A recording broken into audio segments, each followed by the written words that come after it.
عبدالعزیز بن عبداللہ نے بیان کیا، کہا ہم سے سلیمان بن بلال نے، ان سے حمید نے اور ان سے انس رضی اللہ عنہ نے بیان کیا کہ رسول اللہ صلی اللہ علیہ وسلم اپنی بیویوں سے جدا رہے تھے۔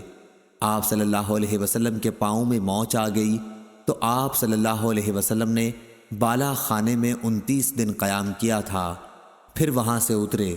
لوگوں نے عرض کیا، یا رسول اللہ صلی اللہ علیہ وسلم، آپ نے 1 مہینے کا اعلیٰ کیا تھا۔ جواب میں آپ نے فرمایا کہ مہینہ 29 دن کا بھی ہوتا ہے۔ صحیح بخاری حدیث نمبر 1911۔ معتمر بن سلمان نے بیان کیا، کہا کہ میں نے اسحاق سے سنا، انہوں نے عبد الرحمن بن ابی بکرہ رضی اللہ عنہ سے، انہوں نے اپنے والد سے، انہوں نے نبی کریم صلی اللہ علیہ وسلم سے۔ دوسری سند امام بخاری نے کہا اور مجھے مسند نے خبر دی، ان سے معتمر نے بیان کیا، ان سے خالد حذا نے بیان کیا کہ مجھے عبد الرحمن بن ابی بکرہ رضی اللہ عنہ نے خبر دی اور انہیں ان کے والد نے نبی کریم صلی اللہ علیہ وسلم سے فرمایا، دونوں مہینے ناقص نہیں رہتے۔ صحیح بخاری حدیث نمبر 1912۔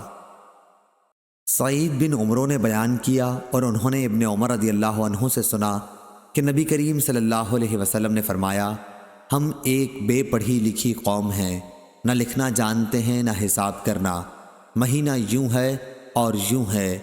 آپ کی مراد 1 مرتبہ 29 دنوں سے تھی اور 1 مرتبہ 30 سے۔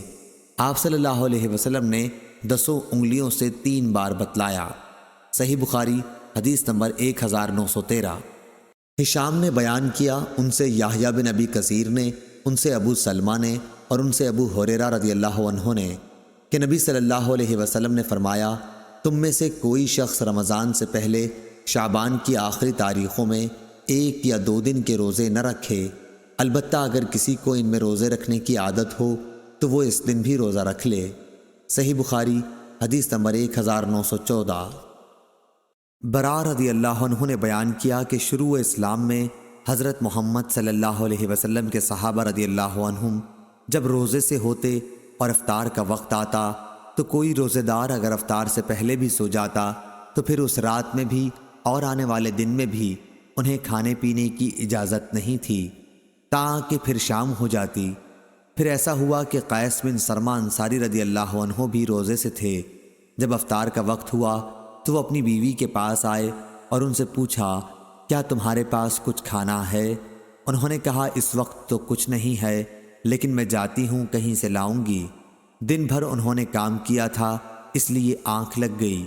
جب بیوی واپس ہوئیں اور انہیں سوتے ہوئے دیکھا تو فرمایا، افسوس تم محروم ہی رہے۔ لیکن دوسرے دن وہ دوپہر کو بے ہوش ہو گئے۔ جب اس کا ذکر نبی صلی اللہ علیہ وسلم سے کیا گیا تو یہ آیت نازل ہوئی، حلال کر دیا گیا تمہارے لیے رمضان کی راتوں میں اپنی بیویوں سے صحبت کرنا۔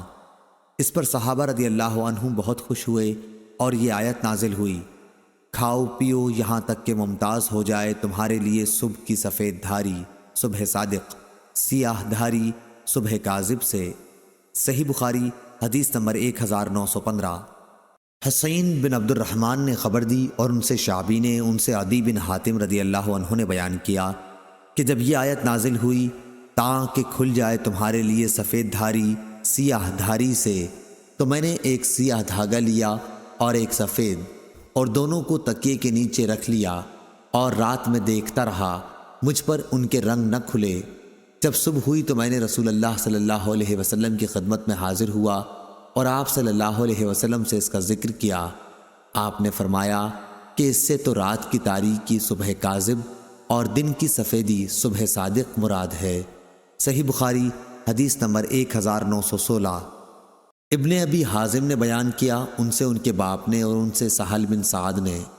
دوسری سند امام بخاری نے کہا، اور مجھ سے سعید بن ابی مریم نے بیان کیا، ان سے ابو غسان محمد بن مطرف نے بیان کیا، انہوں نے کہا کہ مجھ سے ابو حازم نے بیان کیا، اور ان سے سہل بن سعد رضی اللہ عنہ نے بیان کیا کہ آیت نازل ہوئی، کھاؤ پیو یہاں تک کہ تمہارے لیے سفید دھاری سیاہ دھاری سے کھل جائے، لیکن من الفجر صبح کی کے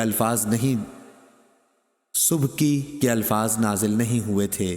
اس پر کچھ لوگوں نے یہ کہا کہ جب روزے کا ارادہ ہوتا تو سیاہ اور سفید دھاگا لے کر پاؤں میں باندھ لیتے، اور جب تک دونوں دھاگے پوری طرح دکھائی نہ دینے لگتے کھانا پینا بند نہ کرتے تھے۔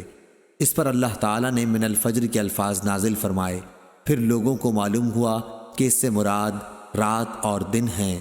صحیح بخاری حدیث نمبر 1917۔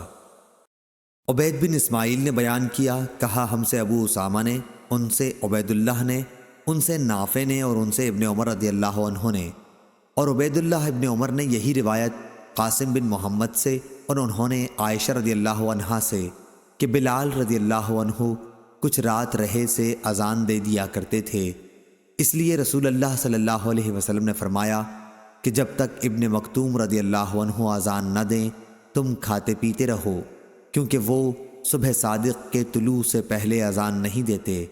قاسم نے بیان کیا کہ دونوں بلال اور ام مکتوم رضی اللہ عنہ کی اذان کے درمیان صرف اتنا فاصلہ ہوتا تھا کہ ایک چڑھے تو دوسرے اترتے۔ صحیح بخاری حدیث نمبر 1918 1919۔